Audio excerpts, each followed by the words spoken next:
great to take you now to San Francisco. President Biden is speaking, and earlier today he met with the widow and daughter of Russian opposition leader Alexey Navalny. Let's listen. That was made clear to me is that Yulia she's going to continue the fight he had underway. So we're not letting up. Thank you. President Biden, executive action of your matter. Why is China? Very, very brief remarks from the president about Alexey Navalny, who you may recall died last week in a Siberian penal colony while serving out a sentence for extremism. The opposition leader was one of Russia's most prominent Putin critics, and the Biden administration is set to announce some major new sanctions against Russia tomorrow in response to Navalny's death. We're going to play that one more time for you because it was pretty quick.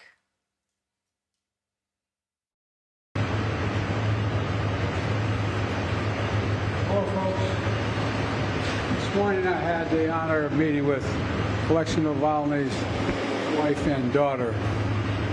As to state the obvious, he was a man of incredible courage, and it's amazing how his wife and daughter are emulating that.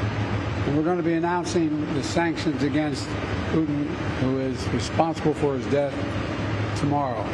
And but the one thing that was made clear to me is that Yulia she's going to continue the fight he had underway.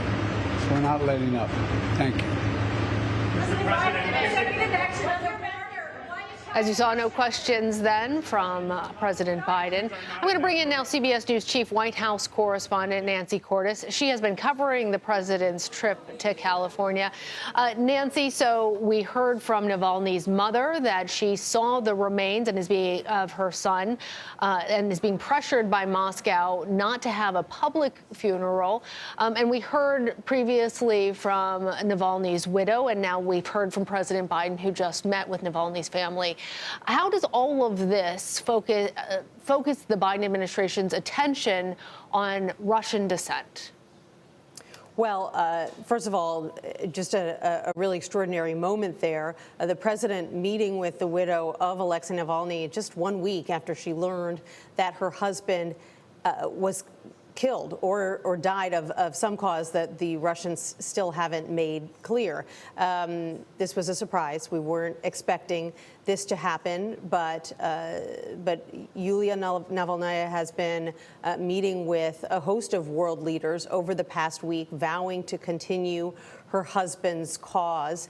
And her daughter, Dasha, who was also at that meeting, is a student at Stanford University outside San Francisco. And so that's the genesis of the meeting with the president. They are at his hotel in San Francisco today after he held some fundraisers and before he heads back to Washington, D.C.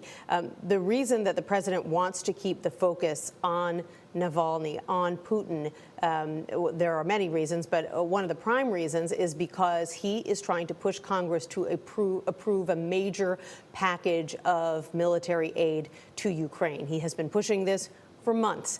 Ukraine is running out of artillery. Ukraine had to withdraw just within the past week from a strategic city on the front lines. And so he has been making the case to reluctant House Republicans that they need to pass this package of aid and they need to do it sooner rather than later. He is also keeping the heat on Putin in any way he can. And as you noted, Lana, he's going to be announcing this new package of sanctions, which the White House is calling a major package of sanctions, tomorrow at the White House. Well, on that, Nancy, I'm wondering if you can tell us anything more about these sanctions. As you're well aware, there have already been so many sanctions levied against Russian leaders. How is this going to be in any way different? Well, U.S. officials tell us that they're going to be very closely coordinated with sanctions being imposed by European allies. In fact, the top sanctions official at the Treasury Department has been in Europe this week coordinating with those European officials. So this is sort of a coordinated approach and will have the maximum effect. You're right. It is difficult to find new targets to sanction when the U.S. and many of its allies have been so aggressive already over the past couple of years. Since Russia first invaded Ukraine, they have already levied so many sanctions aimed primarily at trying to cripple the economic sectors that really fuel Russia's war effort. And obviously, Russia's war effort continues, so there is more work to do. We haven't gotten a lot of details about what exactly these sanctions will look like. Often, government officials don't like to give you a look into the sanctions before they roll them out, because they don't want Russian individuals, oligarchs, political leaders to make changes ahead of time, move money around so that the sanctions will sting a bit less. And so that's part of the reason that, when it comes to which sectors exactly beyond the defense sector will be targeted, how deep these sanctions will go. Will they perhaps lower the current price cap on Russian oil? These are all options, but we don't know which of those options they're going to choose. Yeah, and Nancy, just for some context, Evan Gershkovich is still an American who's being held there. He was just denied his most recent motion. We have this news about the dual U.S.-Russian citizen, Ksenia Karolina, who the U.S. officials are saying they're being denied any access to. We just learned from Spain about Maxim Kazminov, who was a Russian pilot who defected to Ukraine, that Spain says the Kremlin assassinated in their country. Given that Putin is standing for re-election in just a month, are all of these actions trying to crack down on dissent likely to be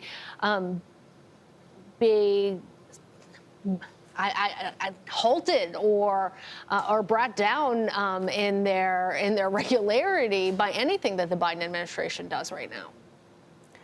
It's really hard to say. Obviously, the U.S. levied incredibly harsh sanctions 2 years ago. It looked like the Russian economy was going down the drain, and yet they have still been able to carry on their assaults on the Ukrainians. And if anything, they've stepped up in intensity over the past week in advance of this 2-year anniversary of the invasion. So they continue on. They continue to send more soldiers to the front. But that doesn't mean that U.S. officials believe that that these sanctions aren't working and that they should give up. Instead, they argue, think about how much worse it would be if they hadn't squeezed Russia's economy, if they hadn't prevented Russian banks from being able to do business with much of the rest of the world. They say perhaps Russia would have gained even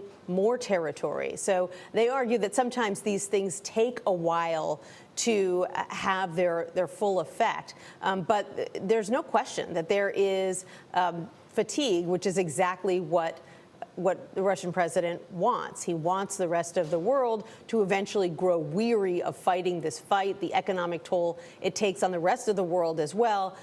He would like them to turn their attention elsewhere so that he can continue in his efforts to take over Ukraine, or at the very least, at some point, force them to go to the bargaining table and give up enormous swaths of their territory. That's something that President Biden says just can't happen. Yeah, and on that front, the ball is in the U.S. Congress's court. All right, Nancy Cordes in Los Angeles, thank you.